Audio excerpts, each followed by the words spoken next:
안녕하십니까.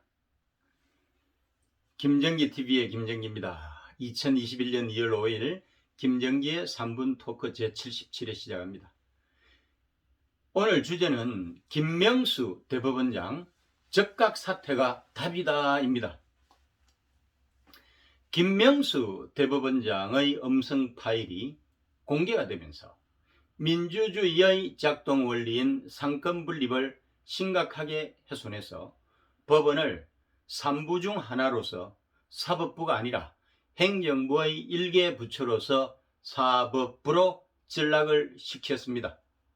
김명수 대법원장은 임성근 부산고법부장판사의 사표를 반려하면서 탄핵 문제로 사표를 수리할 수 없다는 취지로 말한 사실이 없다던 해명을 하루 만에 뒤집었습니다. 녹취록에 따르면 김명수는 임성근에게 사표 수리, 제출, 그런 법률적인 것은 차치하고 나로서는 여러 영향, 정치적인 상황도 살펴야 한다고 하면서 여당에서 탄핵을 하자고 설치고 있는데 사표를 수리하면은 내가 국회에서 무슨 이야기를 듣겠느냐고 했습니다. 거짓말이 들통이 나자 김명수는 9개월 전의 불분명한 기억에 의존해서 다르게 답변한 것에 대해서 송구하다고 했습니다. 김명수의 공개 해명이 거짓말이었던 것이죠. 아마도 음성 파일이 공개되지 않았다면 끝까지 국민들을 속여 넘겼을 것입니다. 적어도 대법원장이라고 한다면 거짓말하지 않을 것이라고 하는 국민들의 기본 상식을 역이용해서 국민들을 기만을 한 것입니다. 법치의 기반은 정직입니다. 사법부의 존립 근거는 거짓말하는 사람을 가려서 심판을 하는 것이죠. 그런데 표상이 되어야 할 대법원장이 거짓을 말하면 법원에서 내리는 판결을 누가 신뢰하겠습니까? 이처럼 법치의 근간을 흔든 김명수 대법원장은 정작 본인만 부끄러움을 모르는 것 같습니다. 아니, 예서 모르는 채 하는 이중성을 보이고 있는 것은 아닐까요? 그가 대법원장으로서가 아니라 도덕성이 있는 정상적인 한국인이라고 한다면 벌써 사퇴 표명을 했을 것입니다. 너무나 가정스럽게 변명으로만 일관하고 있는 것이죠. 이는 평균적인 한국인의 도덕성도 갖추지 못한 사람을 문재인 대통령이 오로지 정권의 하수인 역할을 충실하게 수행할 거라는 이유 하나만으로 대법원장 임명을 강행했기 때문이 아닐까요?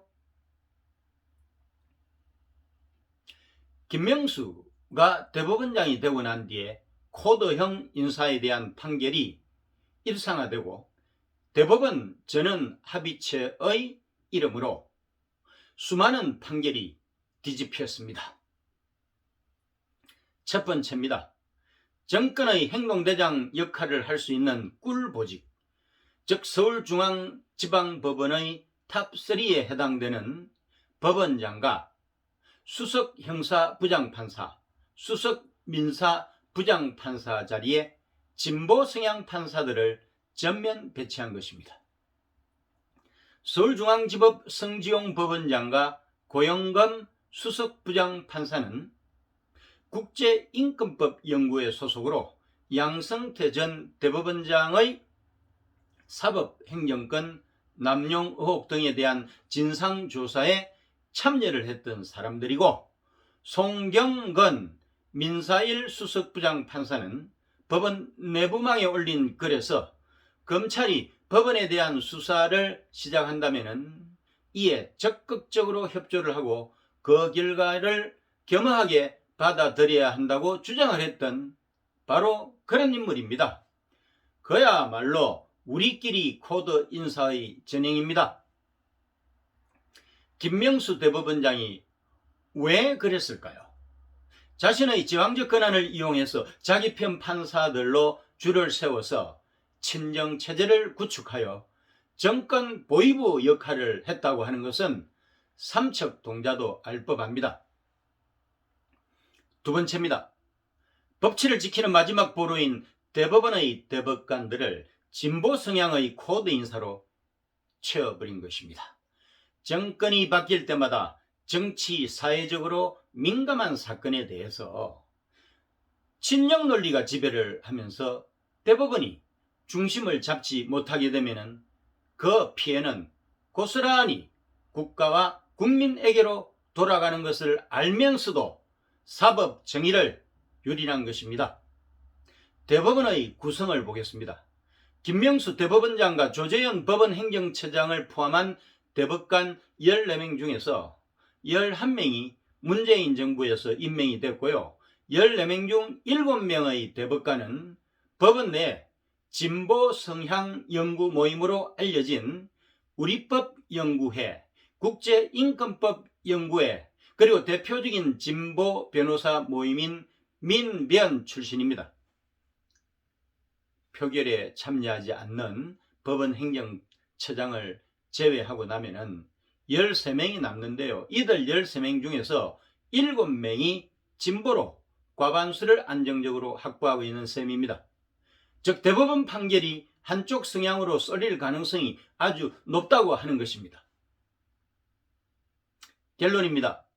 김명수 대법원장은 3권 분립을 지키지 못하고 사법권의 독립을 훼손을 했다는 점에서 명백한 탄핵 대상입니다. 한치의 양심이라도 있다면 국회에서 탄핵소추 절차를 밟기 전에 자발적으로 사퇴를 하는 것이 상처받은 국민 정서에 훨씬 더 부합하다는 사실을 명심해야 할 것입니다. 오늘도 함께 해주신 애청자 여러분 감사합니다. 구독과 좋아요 버튼을 꼭 눌러주세요. 여러분의 성원이 엄청난 힘이 됩니다. 고맙습니다.